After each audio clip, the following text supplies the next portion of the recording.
In one of my recent videos, I mentioned making a meal that I make all the time for my family. My mom made it growing up. We called it Ranch House Surprise. And I had so many requests in that video to show that recipe because I just talked about it. I didn't really give a tutorial. And I know I've made this recipe before on my channel, but that's one of the things about being on YouTube for years and years. I'm in my 8th year on YouTube and our viewership turns over every couple of years. So even though I've shared this several times, there are still lots of people who watch my channel now who haven't seen it. So I'm gonna share it with you tonight.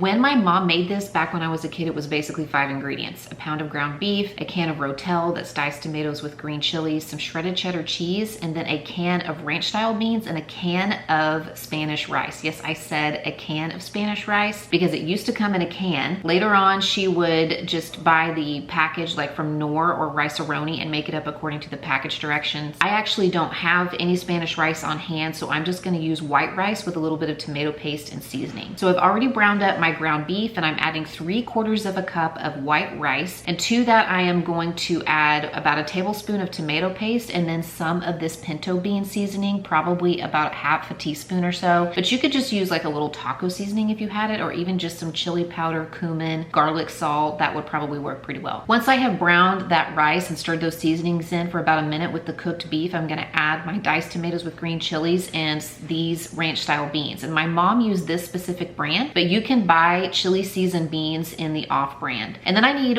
1 1/4 cup of water, which is 10 ounces. And my diced tomatoes and green chilies can was 10 ounces. So it was really easy just to fill that can up with water and toss it in with the rest of the ingredients. I brought that to a simmer and then I'm gonna pop the lid on and turn the heat down to low. I set my timer for 10 minutes and I'm gonna let it simmer covered for 10 minutes. And once that 10 minutes has finished, I am going to keep the lid on, but I'm gonna turn the heat off. So I'm just going to either turn the stove off. Since I'm cooking with a gas stove, I can just turn it to off. If I'm cooking with an electric stove, I would probably actually remove it from the heat, but I'm gonna keep that lid on and set my timer again for another 10 minutes. Now, my mom used to serve this with blueberry muffins, like out of the package or out of the box blueberry muffins. I don't know why, but that was like a common dinner bread item for us to have. I don't have any, so I'm gonna make up just some brownies and I'm gonna make them the way that my mom made them. She just made fudge style brownies according to the package directions. I'm gonna use my little Ninja air fryer here to bake these up so I don't have to turn on the big oven. But the extra touch that my mom added that made them even tastier and more special was once they came out of the oven, she would brush a little bit of melted butter over the top and then sprinkle some powdered sugar. This was how I remember the brownies being made growing up, and I still make them that way. My kids ask me to make them that way. That little bit of powdered sugar just adds something to it. When my second 10-minute timer goes off after my dinner mixture, my casserole has been sitting on the stove covered off the heat, then it should be ready to stir in the cheese because that rice has finished up cooking by steaming. All of the liquid has been absorbed. I'm gonna top this with whatever cheese I have on hand. I have sort of the odds and ends of a few different kinds. I'm just gonna pop the lid back on after I sprinkle the cheese because there's enough heat in that pot to melt the cheese. I'm cooking up some green beans. These are just out of the can, just like my mom used to make for us. I add a little butter into the pan and a little salt and pepper. And when those green beans are heated through, and the cheese has had a chance to melt after a couple minutes in the pot with the casserole, then it's done. Now, my mom used to actually bake this up in the oven in a casserole dish. I just showed you how to make it on the stove as a one-pan meal, but you can just mix everything together, put it in a casserole dish, pop it into a 350-degree oven until it's heated through. You can make it earlier in the day. That's one of the reasons why I think it makes a great back-to-school meal, because you can make it up ahead of time and then pop it into the refrigerator and just cook it in the oven at 350 until it's bubbly, top it with the cheese. And we usually eat this with chips, but it works in tortillas. It heats up beautifully as leftovers. It's a meal that my younger daughter requests all the time. Ranch House Surprise. Okay, show of hands, who grew up hearing, "We have McDonald's at home"? or fill in the name of your favorite fast food place. This next one is sort of my version of we have Chick-fil-A at home. We love the Southern style chicken fillets that you can find in the frozen section at Walmart. I think they're about $12.50 for a bag, and usually there's about 6 fillets in a bag. And we use these in a lot of ways. You can turn them into salads, you can put them in tortillas, you can just buy a package of buns and make your own little homemade Chick-fil-A sandwiches. The only drawback is the fillets take around 12 to 15 minutes to cook in the air fryer, and I can only cook them about 2 at a time in the size of air fryer that I have. And yes, I know I could cook them in the oven, but there's just something about making them in the air fryer that makes them more similar to the ones that we pick up at Chick-fil-A. So my solution when I'm in a hurry or I just want the meal to come together quicker is to pick up the Southern style chicken nuggets because I can cook them all at once. And Walmart has started carrying in their house brand these Hawaiian style hot dog buns. So while those chicken nuggets are in the air fryer cooking, I will take those hot dog buns and slice them up into thirds. So instead of 8 buns, I have 24 little buns. Some of you are starting to realize where this is going, right? And once those chicken nuggets are done, I can put them into the little mini Hawaiian buns and then brush the tops of them with a little bit of melted butter and honey. And it's a pretty decent version, not exactly the same, but a pretty good version of the chicken minis that you can only get at breakfast time. Since the air fryer is occupied cooking the nuggets, I'm probably not gonna do French fries. I'd probably do chips or crackers, maybe some baby carrots to go along with that to complete the meal. And all of those things together at the time that I'm filming this come out to around $17. When was the last time you were able to feed your entire family Chick-fil-A for $17? I'm not even sure I can feed myself. I'm not saying never go to Chick-fil-A. I'm just saying it's kind of pricey. It's a special treat. This is a more cost-effective way to have something similar at home. In my Instant Pot Aura slow cooker, I have it set to the saute function, and I am browning 1 pound of Italian sausage with about half of an onion chopped up. It's actually almost done browning. I love using Italian sausage in things because it's seasoned, so the rest of the dish doesn't require as much seasoning because this one ingredient adds so much flavor. To this, I am adding about 2 teaspoons, about 2 cloves worth of garlic, minced garlic, a tablespoon of Italian seasoning, which is about all I have left, so that needs to go on the grocery list, a little fresh cracked black pepper, 2 cans of diced tomatoes. Mine are different. One of them is fire roasted, and one of them is just regular petite diced tomatoes. I wish I had 2 cans of the fire roasted tomatoes, but this is what I happen to have in the pantry, so we're gonna go with it. And then 2 cups of chicken broth, which I just made from water and bouillon. And because I'm cooking this in my Instant Pot Aura, I'm gonna cook it on the high slow cook function because I feel like the slow cooker functions in this particular brand of crockpot cook at a slightly lower temperature than my crockpot brand crockpots. And I want to be able to come back and finish this up in about 3 to 4 hours. Okay, my soup has been cooking on high for about 2.5 hours. It smells amazing.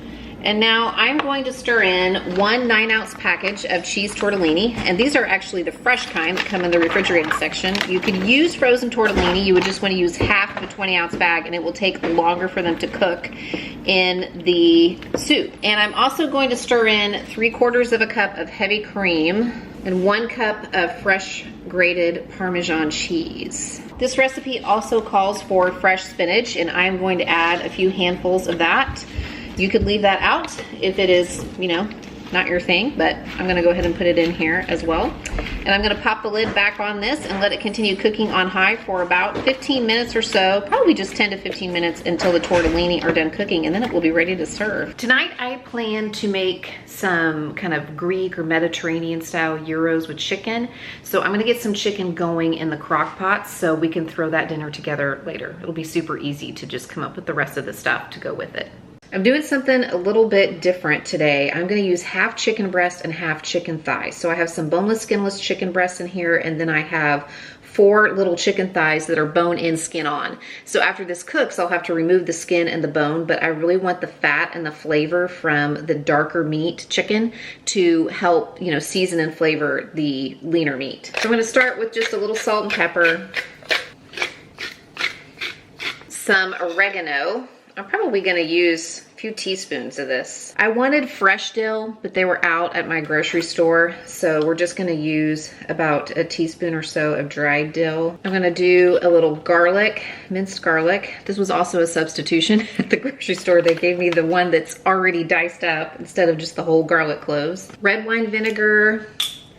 I'm not gonna measure this. Probably a couple tablespoons just splashed over the top here. And then I have 1 lemon sliced up, and I'm just going to place that on the top of the chicken breasts. Gonna pop the lid on this and let it cook on low all day, about 6 hours or so. Come back and remove the bones and the skin from the chicken thighs and shred it up. I have very high hopes for this meal. I've been looking forward to this. I feel like you can do a lot with this chicken. In fact, I made a lot of it because I plan to use the leftovers in a casserole tomorrow. And you can't see it because I have piled all kinds of other yummy, good deliciousness on top of it. But my chicken is there, all shredded up. I put it on one of these pita breads from Joseph's, and I put some tzatziki on there, this dip that I get from Walmart, some salad greens, I've got some feta, I roasted some chickpeas in the air fryer, so I have some of those on there, and then I just have some cucumbers with a little more tzatziki dip and some pretzels to round out this meal. Tonight I am making a buffalo ranch chicken and rice. At least that's what I'm hoping it turns into. I'm not normally a huge buffalo flavor fan, but I thought this sounded really good, so let's see what we can come up with. Here's what I have landed on as far as ingredients to create this dish. I have a pound of chicken breast diced, about half of an onion chopped, 2 to 3 celery stalks chopped, 2 tablespoons of butter. I have some Frank's Red Hot sauce in the buffalo flavor. I'm gonna use half a cup of this. I'm gonna use 2 tablespoons of my homemade ranch seasoning. You could use homemade ranch if you make it from scratch, or you could use just a packet of ranch seasoning. Salt and pepper to taste. 1.5 cups of rice, 2.5 cups of water, 1 cup of cheddar cheese shredded, and then some blue cheese and some onions are optional. You'll see how I am using those at the end. Let's get started. I melted my butter in my pot, and I have my onions and my celery sauteing here for a few minutes. I gave the onions a head start of about 2 to 3 minutes, and then I dropped the celery in. I'm gonna let those saute for about 1 to 2 more minutes. Okay, my onions and my celery have browned. They've sauteed for a couple minutes. Now I'm gonna add my chicken pieces, and I'm gonna let them brown on both sides before we add anything else. So I'll just drop those in. Give it a little stir. I might have to add a tablespoon or so of olive oil, or maybe a little bit more butter. We'll just see. If it seems like your pan is really, really dry, you might have to add a little bit more oil when you add your chicken. I wasn't sure how much to put in there. Maybe just a smidge to be on the safe side there.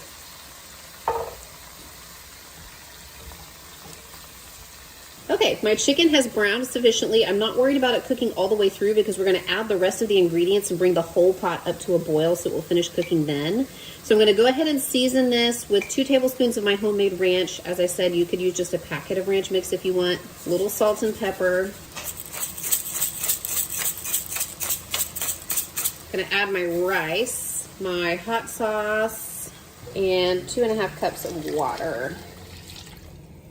I'm going to give that a stir and then deposit this spoon in the sink because I'll use a different one once this is all done cooking. I'm gonna bring that up to a simmer and then cover it and let it cook for about 10 to 12 minutes on a low simmer, and then I'm gonna turn the heat completely off and let it sit covered for another 10 minutes so the rice finishes cooking.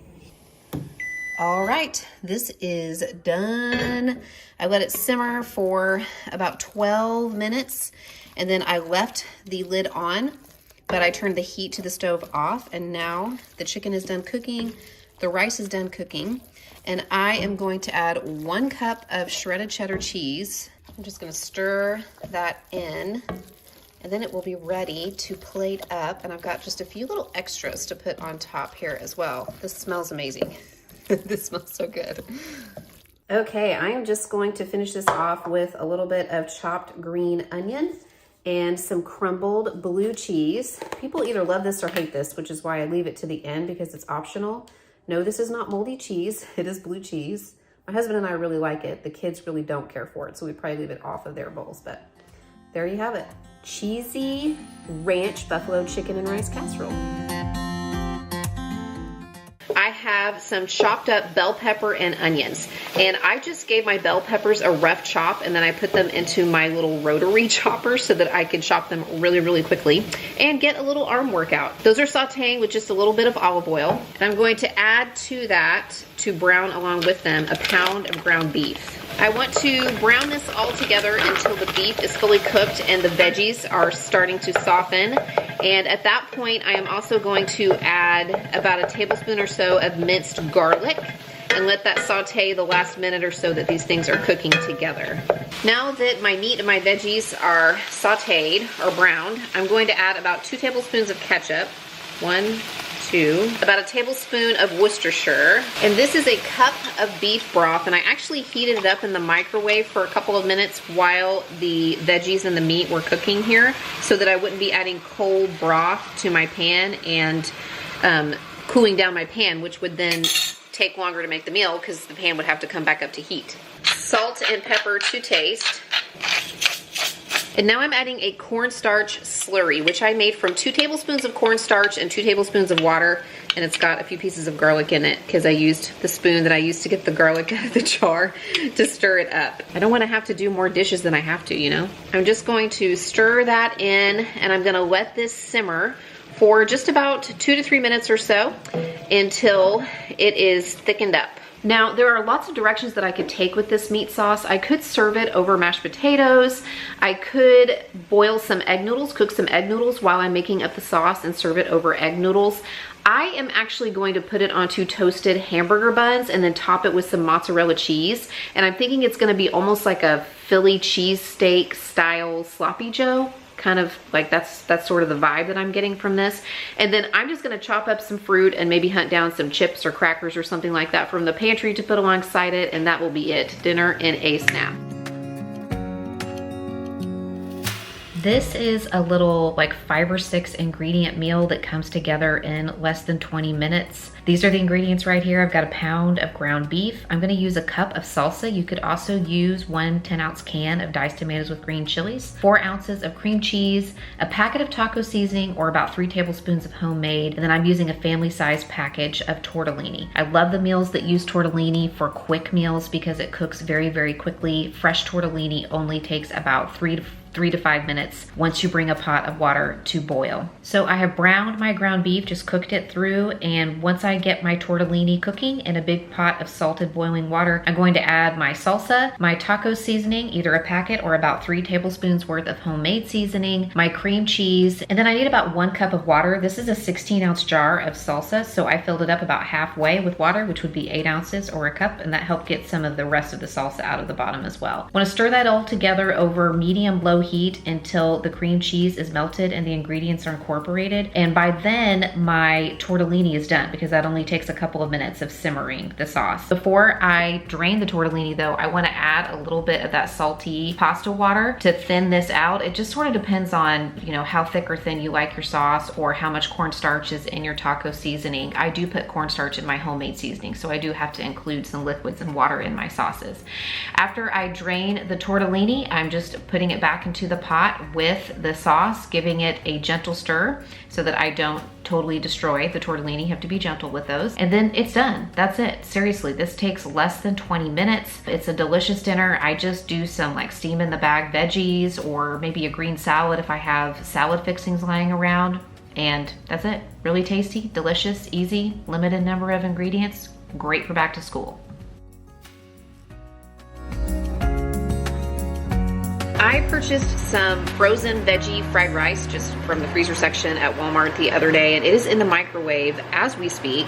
And I am finishing up sauteing some little chicken pieces in a little bit of olive oil and salt and pepper. I buy these chicken pieces in packages of ½ pound and they're already cut up, and it's such a great shortcut for days like today. I was inspired by a recipe from Seasons and Suppers. I will leave it linked in the description box below. Of course, I'm making, you know, quite a few little changes to it, but you can check that out. My chicken pieces are almost done cooking, so I'm gonna add in a little sauce that I made from 2 tablespoons of soy sauce and 2 tablespoons of rice wine vinegar, and then about a tablespoon each of honey and sesame oil, and about a teaspoon or so of chili garlic sauce. And I'm gonna add a cornstarch slurry of 1 tablespoon of cornstarch to 3 tablespoons of water.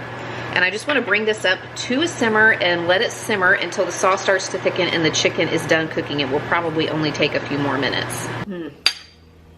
Really good. This came together in about 10 minutes. And if I was making this for my whole family, I would double it. But there's only a few of us in the house right now, so I thought I'd just, you know, make up something really quick for whoever's around and wants something to eat. And to be honest, for me. Okay, you guys, this is basically it. This recipe is chicken broth, a package of ranch dressing mix, and normally I make this myself, but when I opened up my refrigerator and looked at my little jar that I keep my homemade mix in, I didn't have enough for this recipe. So thankfully I had one of these hanging out in my pantry, so I'll just use that today. A tablespoon of minced garlic, 1 package of cream cheese, 1 8-ounce block of cream cheese. Sometimes I just use half, and 4 cups of chicken broth, but I usually just use 4 cups of water, and then I add a tablespoon or 2 of this broth base in there. That's basically it. You throw that into the crock pot and you cook it until the chicken's done, and then you shred it up. And I always put the cream cheese just right on top so that it gets soft and melty and it's easy to stir in. And then you come back to the crock pot after that's done and you throw in 8 ounces of spaghetti and let it cook on high for another 30 minutes, and voila, you have some creamy ranch chicken spaghetti in the crock pot. Let's get it going.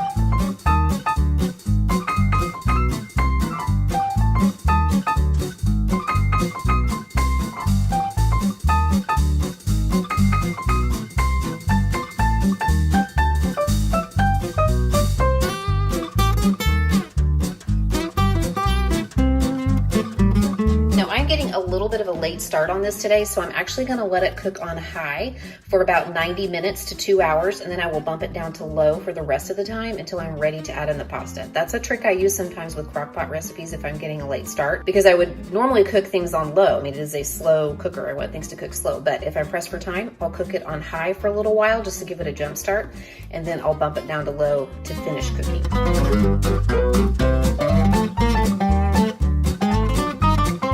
Okay, so the chicken is done cooking. I have shredded it up and I've stirred in the cream cheese, and it's not much to look at right now, but now I'm going to add 8 ounces of spaghetti. I weighed this out on my scale so that it would be, you know, close to 8 ounces, but that's about half of a 1-pound box. And I just go ahead and make sure that it's submerged. That's why I like to go ahead and break the spaghetti up into small pieces, but I'm gonna make sure that that is kind of submerged in all of the liquid. And I'm gonna put the lid back on and let it cook on high until the noodles are done.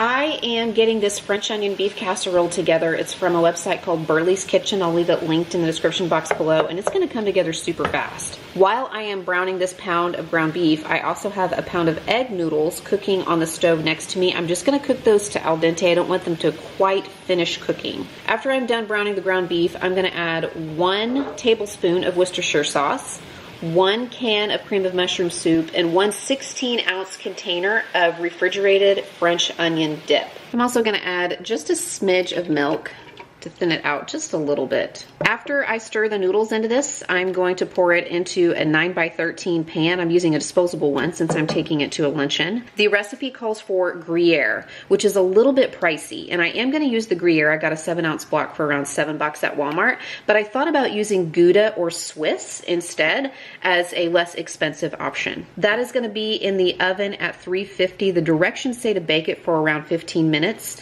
It might take 20 to 25 for mine to heat through since I'm using more noodles than the casserole calls for. And the last couple of minutes of baking, you top it with a package of French fried onions and just let it bake with the onions for another couple of minutes to crisp up. I'm about to head over to drop everything at the school, but I set aside just a little of this French onion casserole to try because I'm really curious. I mean, it looks and smells fantastic. That's really good and so easy. I mean, I put that together in like less than 10 minutes once the noodles were cooked. Ooh, that's really good. Yum. This sausage and veggies in the air fryer was the easiest thing that I made all week long, and it's definitely going to be a go-to for us in the future because it was really quick to throw together. And I think this is a great way to use up any vegetables that I might have hanging out in the refrigerator that need to get used up.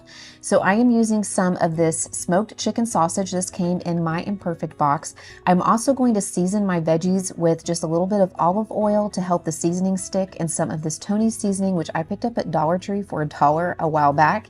And this time I'm using some bell peppers, some zucchini, and a little bit of red onion, but I really think that, you could probably use different kinds of vegetables depending on what you have hanging out in your refrigerator. So I chopped up my veggies and I just poured the olive oil, just about a tablespoon or so, over the top of them and seasoned them and stirred them up right in the air fryer. And then I chopped up my sausage and I laid that on top because it's going to help season everything. The sausage is fully cooked that I'm using. It's a smoked sausage, so I don't really have to worry about it cooking through or making sure that it's done. I just went ahead and put this into the air fryer for about 11 or 12 minutes. I just put it on 325 since I'm not really worried about cooking anything. I'm just really trying to heat everything through and kind of crisp up that sausage and make sure that the veggies kind of get tender. But I gave it a little shake halfway through and then put it back in. I also sometimes will put it in at 400, like a higher temperature, for a minute or two if I want everything to crisp up a little bit.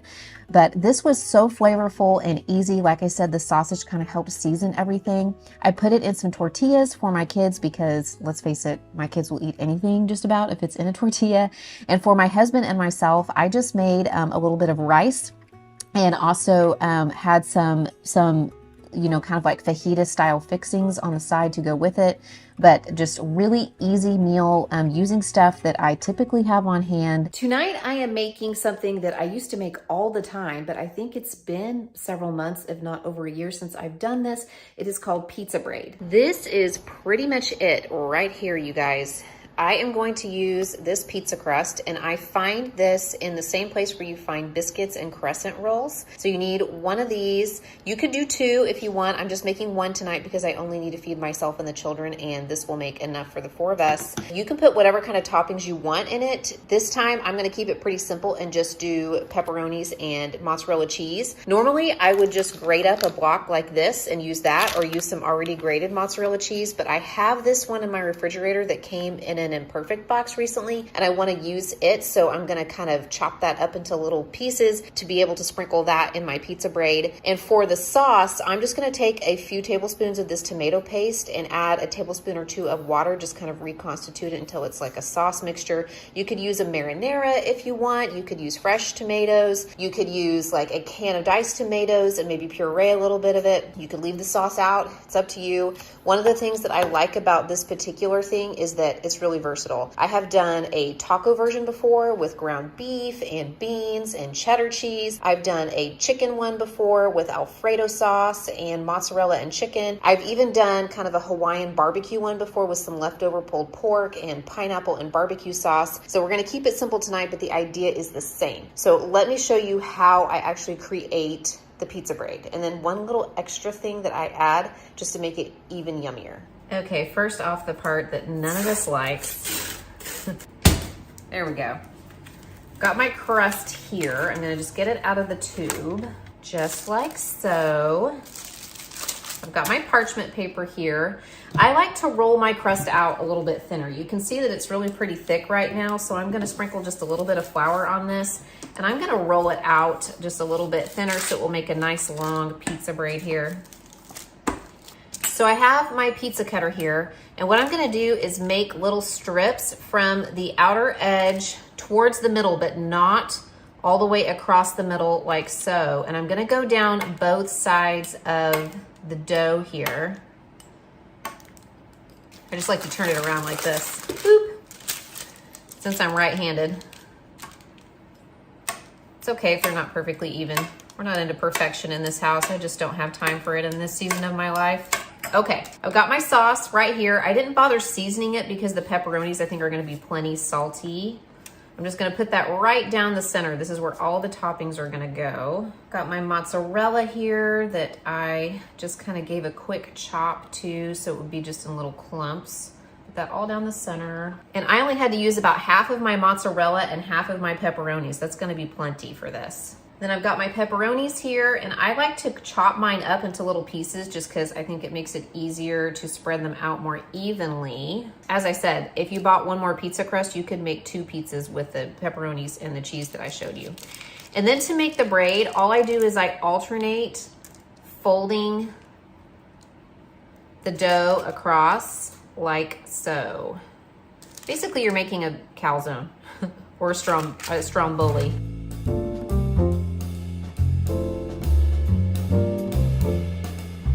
Ta-da! I'm just gonna slide this onto a baking sheet like so. See how easy that was? Now this part is totally optional, but I just like to do this because it adds a little extra to it. I've got about 2 tablespoons of melted butter in here, and I'm just gonna brush that over the top like this all the way down. And then I'm gonna sprinkle just some good old grated Parmesan cheese on top. And now this is ready to go into the oven. I'm gonna pop it in at 400 degrees. Mine usually take about 14 or 15 minutes. I don't like giving finite cooking times. You'll wanna check on it at about 10 minutes and then every few minutes after that until it is done to the crispness that you like your pizza crust. Okay, here it is. I have 2 pieces of my pizza braid right here. And then I just took the easy road, I usually do with this, and I just did some steam in the bag veggies and a cut up apple there on the side. And that's gonna be dinner tonight. Yummy.